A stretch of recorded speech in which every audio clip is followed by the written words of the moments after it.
Hey there folks, this is Finley here. We're going to be starting in our unit on playwriting. So we're going to be talking a little bit about the elements that go into creating a play. Now, marker.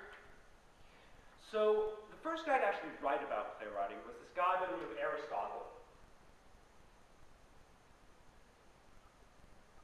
And he lived at about the same time as that guy Sophocles that we talked about in English class, the guy who wrote Oedipus Rex. In fact, Oedipus Rex, that play that we read, was Aristotle's favorite play. And so he studied plays, he went to see a lot of them at the festival of Dionysus in Greece, and he came up with a list of 6 things that go into a play. The first 3 are the big ones, which are plot, character, theme. You may remember these from our discussion of short stories, because these are the 3 of the 5 elements that show up in short stories as well. The other elements that show up in short stories, setting, conflict, those show up in plays as well, but they weren't among the ones listed by Aristotle. So Aristotle said these are the 3 things that are most important in plays, and then there are 3 other things that the playwright uses to get these across to the audience. And those are the ideas of language, that is what the characters say, spectacle, that's what we see on stage, what the characters are doing and anything else. And then he used this other word, the word he used was melipoia, which literally translates to sweet honey music making, but we generally translate that just as music. Because the plays of the Greeks all incorporated music. It was part of the ritual. So those choral odes that the chorus had in Oedipus would usually be sung or chanted. Now, not every show has music in it, but every show does have a sense of rhythm, or what we may call musicality. There is a sense of flow to the language. So those were the 6 things that he said show up in every play. Plot, that's what the characters do. Characters, those are the folks that are in the play. Theme, that's the idea the author's trying to get across. And then the things that the playwright actually uses are language, spectacle, and music. Those are the things that the playwright puts on stage to get these ideas across. Now, Aristotle said that plot was the most important of these. That if nobody did anything, then the play wouldn't be very interesting. In the 21st century, there have been playwrights who said, you can get away with a show that doesn't have much plot. If you ever see episodes of The Office, for example, or Seinfeld, who's famous for this, there are episodes where nothing much really happens. What makes them interesting is the characters.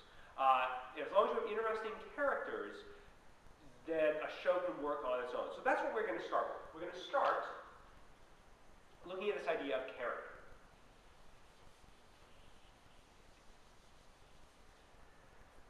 Now, a character, you'll remember from English, is the people, or if you have animals, or I don't know, sponges like in SpongeBob, whatever the actual things doing the stuff in the show are, those are the characters. And the way you go about creating a character when you're writing a play is similar to when you are creating a character as an actor. And that is, you need to figure out stuff about the character. You can't just sit down and start writing a character without knowing anything about them. So whenever you're writing a character, whenever you're writing a script, and the script is going to be full of characters, you need to do the same sort of packing that you would if you were an actor coming up with a character. So when you start writing a script, you need to figure out for each of the characters, where's this character from? What are they interested in? What are they afraid of? What do they believe? The more you know about the characters, the better you'll be able to write them. So you go through, and the Udo Hagen questions are useful for a playwright as well, and you just ask yourself, what do I know about these characters? Because as you write them, you may find that those little bits of information that you figured out about the character, that you came up with because you're the writer, you get to make all the decisions, are going to become very, very important. One of the important parts of packing, of course, is figuring out your relationship to other characters. And as a playwright, that's hugely important. Plays are all about the relationships between characters. Do these two characters hate one another? Are these two characters related to one another? Is this character trying to get something from that character? So one of the big parts of the figuring out the character is to figure out their relationships with other characters. And any sort of details that you come up with are going to be useful.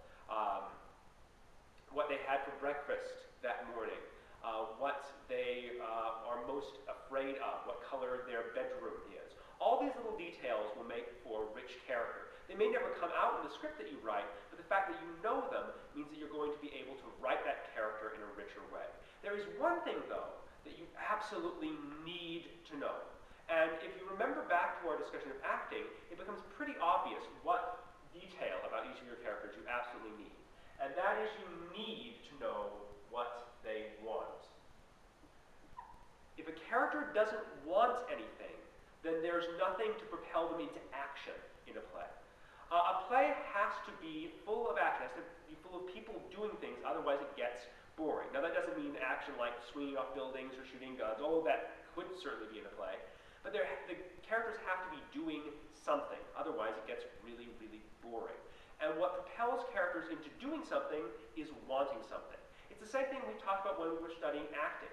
You can't play a character unless you know what they want, because unless you know what they want, you won't be able to come up with their objectives and their tactics, and unless you know what their tactics are, you don't know what you're doing on stage. Well, in order for an actor to figure that out, the playwright's got to put it in there for them. So just as you needed to figure out as an actor what your character wanted, you need as a playwright to put that in there. So you need to know what your character wants. And the stronger the character's wants, the bigger, the more desperate they want something, the more interesting the play is going to be. One of the big traps that beginning writers fall into is that they either don't give their characters wants or they give them teeny tiny wants, like I want a ham sandwich. And that's okay, but if they want a ham sandwich, they have to want that ham sandwich more than life itself. They must be desperate for that ham sandwich. They must be willing to kill their family to get that ham sandwich. That would make an interesting play.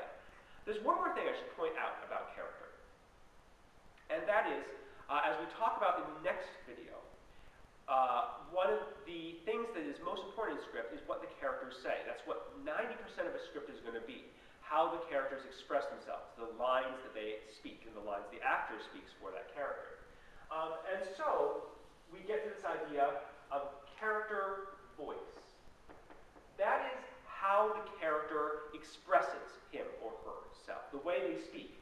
Because not everyone speaks alike. The way that I speak is very different from the way that you speak, or very different from the way my grandmother speaks, or very different from the way that Coach Jowers speaks, or Ms. Blizzard speaks. We all have a different way of speaking, which we call the character's voice. Now, I'm not talking about things like their accent, or the pitch of their voice, or how high it is, or how low it is, anything like that. Because as a playwright, you can't control that. That depends on the actor playing it. What I mean by character voice is the stuff that you can control, the stuff that you can put into the script. And that includes, for example, the words the character uses, their vocabulary. It also includes things like what we call their syntax. That's how much they actually follow the rules of grammar. Not every character you write is going to speak like someone who is incredibly educated and always speaks in full sentences. The way we speak is not the same as the way we write. So depending on how educated or uneducated your characters are, or what background they come from, they may have a very different sort of syntax, that is, whether or not they use the rules of grammar. And then the other part of voice is rhythm.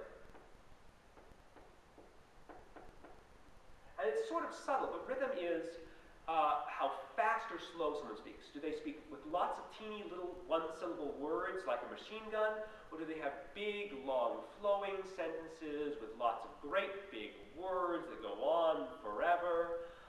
Those sort of rhythm changes say a lot about the character. So as you're writing, always be considering, what is this character's voice? How would this character say something? Because the trap that many writers fall into, and not just beginning writers, I've seen professional writers fall into this trap, is that all their characters start to sound the same. They all have a very similar voice, and that voice usually is what the playwright sounds like. A good playwright knows that not all of his characters are going to sound like he sounds. So he figures, how is their vocabulary different from mine? How is their use of syntax different than mine? How is their rhythm different than mine? A little old grandmother is going to ask for a cookie in a very different way than a polite 5-year-old is going to ask for the cookie, or the school bully is going to ask for a cookie. They may be saying the same thing, but they're going to use different words, they're going to use different rhythm, they're going to use different syntax, and that will give them a different voice. So those are some things to consider about character and character voice.